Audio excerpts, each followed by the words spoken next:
Before Juneteenth became a national holiday, its roots were planted in Texas. Reporter Michael Wilson takes us to a small rural town that holds a powerful place in history and shows us the meaning behind the day, Juneteenth.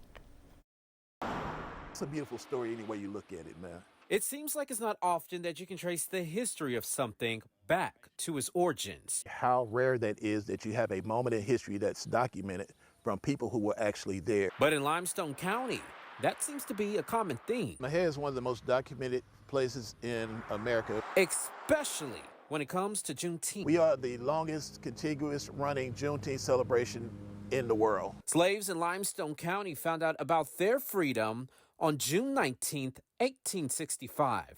Specifically, 10 o'clock in the morning. The slaves in Limestone County were freed at 10 o'clock in the morning. I love that fact that we actually know the actual time that the slaves were actually free. Once the slaves were free, they bought 30 acres of land at Booker T. Washington Park at Comanche Crossing and celebrated ever since. This is something that ex-slaves started.